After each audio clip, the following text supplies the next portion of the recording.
Bonjour à tous et bienvenue dans l'épisode 5 de cette série sur l'entrepreneuriat dans le domaine du bien-être tout particulièrement.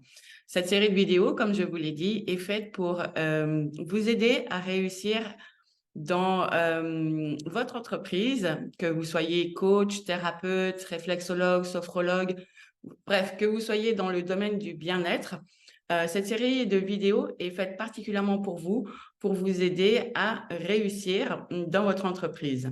Donc aujourd'hui, en fait, dans cette vidéo, nous allons explorer les bases du marketing pour votre entreprise. Donc je suis Laurent Sudeau, je suis formatrice professionnelle en création d'entreprise et j'accompagne des gens dans leur reconversion professionnelle de salariés à entrepreneurs dans le domaine du bien-être. Et je suis votre guide tout au long de cette aventure si vous le souhaitez. Donc, vous êtes prêts à découvrir comment promouvoir votre entreprise avec authenticité et créer des relations durables avec vos clients? Alors, allons-y.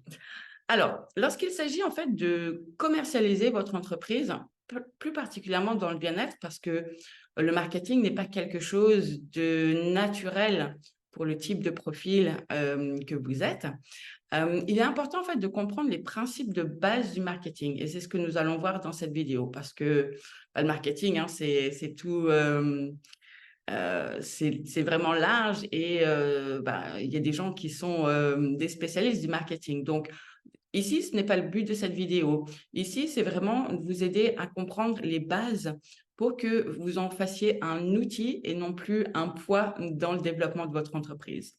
Donc, le marketing, en fait, ça consiste à communiquer de manière stratégique avec votre public cible pour promouvoir vos produits ou vos services et surtout créer une connexion significative. Alors, nous allons voir maintenant les éléments clés qui vous aideront en fait à développer votre entreprise. Le premier principe, donc fondamental, est de bien connaître votre client cible. Je sais que ça fait plusieurs fois que je vous répète ça, mais c'est vraiment un pilier essentiel, tout particulièrement, dans votre communication.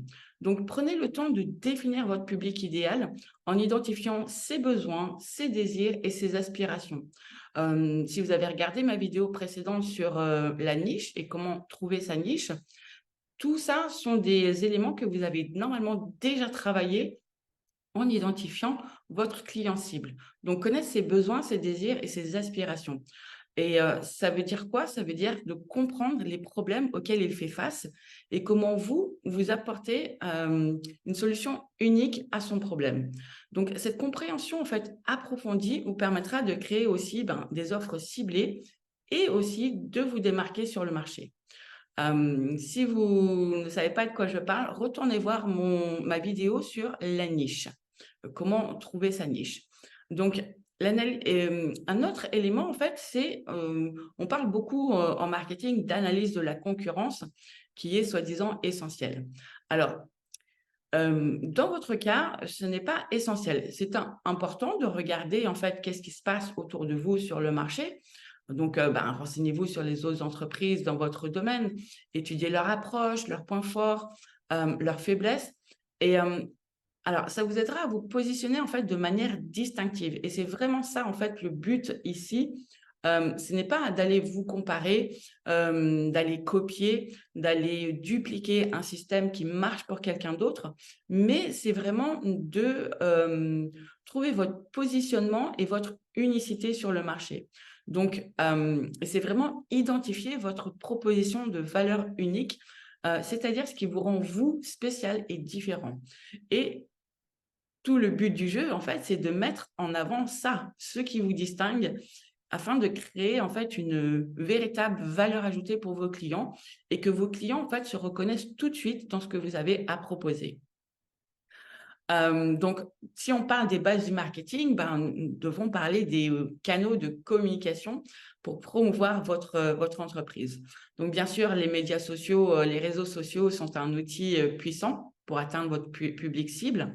Et même si vous n'êtes pas à l'aise en fait avec les réseaux sociaux, je vous encourage à tout d'abord faire une première démarche qui est de trouver votre moyen de communication naturel.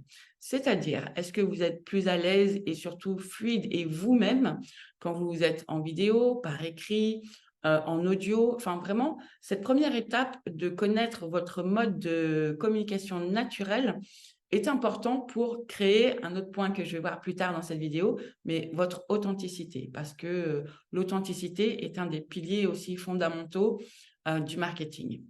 Donc, une fois que vous avez choisi en fait votre mode de communication naturel, choisissez les outils en conséquence et créez une présence en ligne qui soit cohérente et engageante en partageant en fait du contenu de qualité, en interagissant avec votre audience, c'est-à-dire on ne laisse pas les commentaires sans réponse ou sans un petit like ou quelque chose, voilà, que vous ayez vu et que vous cultiviez ce lien parce que ça aide à créer une communauté autour de votre marque. Donc, les plateformes, vous les connaissez, Facebook, Instagram, YouTube, LinkedIn. Tout ça, en fait, sont des outils. Il y en a d'autres maintenant, le Thread qui sort, Rumble. Enfin, vraiment, il y a plein de TikTok, plein de plateformes. Mais quand vous commencez, choisissez-en une sur laquelle vous êtes confortable et optimisez votre présence sur cette plateforme-là. Un autre moyen de choisir aussi, c'est si votre niche et votre client cible en fait est vraiment quelque part en particulier et en masse, eh bien, et allez sur cette plateforme-là en fait. Si vous n'êtes pas à l'aise avec la plateforme, formez-vous, ça en vaudra le coup. Mais voilà, soit là où est votre client en masse, soit celle où vous êtes vraiment confortable. Un autre petit tips qui peut servir, c'est le marketing d'influence. Alors, je sais que ça a mauvaise réputation à cause des influenceurs de télé-réalité, mais moi, je ne parle pas de ce marketing d'influence-là.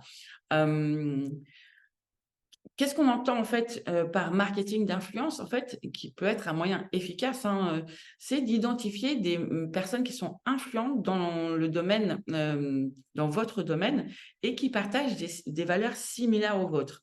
Et ensuite, c'est d'établir des collaborations, donc collaborer avec eux pour créer du contenu authentique et engageant. Et leurs recommandations tacites peut avoir un impact considérable sur votre visibilité et votre crédibilité. Donc, je ne parle pas en fait d'influenceurs aux 2 millions d'abonnés, mais vraiment de trouver quelqu'un qui est complémentaire et du coup, de créer du contenu en commun et de le dupliquer sur des plateformes autres que la vôtre, vous aide à gagner en fait en visibilité également. Donc, c'est une petite astuce qui peut vous servir. Et j'en reviens en fait donc à mon dernier point ici. C'est peut-être pas le dernier, mais un des autres points importants ici sur les bases du marketing, c'est l'importance de la communication authentique. Vraiment, soyez vous-même et partagez votre passion pour ce que vous faites avec sincérité. Établissez en fait des relations avec vos clients en les écoutant attentivement, en répondant à leurs besoins et en leur offrant en fait une expérience personnalisée. C'est comme ça en fait que vous cultivez la confiance en faisant preuve d'empathie, de respect, de transparence. Et surtout en fait, être dans votre authenticité va repousser des personnes et c'est tant mieux. Mais surtout, va attirer les bonnes personnes à vous. Et c'est aussi ça, le travail d'attirer ses clients cibles sans passer par des méthodes de vente pure et dure, etc. Là, en fait, on renverse le chemin de vente en attirant les bonnes personnes. Donc, n'ayez pas peur d'être vous-même, n'ayez pas peur en fait d'être authentique parce que ça attirera les bonnes personnes à vous et ça repoussera ceux qui ne sont pas vos clients idéaux. Un autre point en fait que je veux vraiment aussi vous donner ici, c'est qu'il faut être présent dans la vie de vos clients en dehors des moments de vente en fait. Proposer des contenus informatifs, inspirants, organiser des événements en ligne ou hors ligne d'ailleurs, créer des espaces d'échange et de partage. Votre objectif en fait, c'est de bâtir des relations durables avec vos clients en les fidélisant et en les transformant en fait en fans, en ambassadeurs de votre marque. Ça, c'est vraiment un levier très puissant du marketing. Un autre point que je voulais vous donner ici, c'est la consistance. Vraiment être consistant et régulier dans votre visibilité sur les réseaux sociaux vous aidera énormément. Donc, rappelez-vous, vous êtes un entrepreneur avec une mission unique et votre marketing, en fait, il doit refléter vos valeurs et votre passion pour aider les autres. Et voilà, ce que vous apportez et à qui. Donc, faites preuve d'authenticité, de bienveillance et de générosité dans toutes vos actions de marketing. L'intention de la création d'un contenu se ressent. Donc, lorsque vous communiquez avec amour et empathie, votre message, en fait, il résonne avec votre public et il crée une connexion vraiment sincère. Donc, voilà, pour un petit brief sur les bases du marketing, parce que je suis convaincue que vous aussi, même si vous dites que le marketing, c'est pas pour moi, je suis convaincue en fait que vous pouvez utiliser ces bases-là du marketing pour promouvoir votre entreprise de manière impactante. Donc, continuez à développer vos compétences en vous formant et en restant à l'écoute des tendances. Et n'oubliez pas en fait que chaque interaction avec vos clients, c'est une occasion d'établir une relation significative et de faire une différence positive dans leur vie. Donc vraiment, si vous n'êtes pas présent, si vous n'êtes pas visible, vos clients ne vous trouveront pas et ça serait vraiment dommage. Si vous avez besoin d'aide et de vous faire accompagner sur ces points-là, sur vraiment développer une communication efficace et impactante, n'hésitez pas à me faire signe. Vous retrouvez bien sûr toutes les coordonnées pour me contacter sous cette vidéo. Et je voulais vous remercier d'avoir suivi cette vidéo. J'espère qu'elle vous a apporté quelques petites connaissances précieuses pour développer votre entreprise. Et comme d'habitude, si vous avez aimé, n'hésitez pas à liker et à partager cette vidéo avec ceux qui ont besoin d'entendre ce message. Je vous dis à bientôt pour la prochaine vidéo de cette série sur l'entrepreneuriat dans le bien-être ou plutôt réussir dans l'entrepreneuriat du bien-être. À bientôt. Ciao, ciao.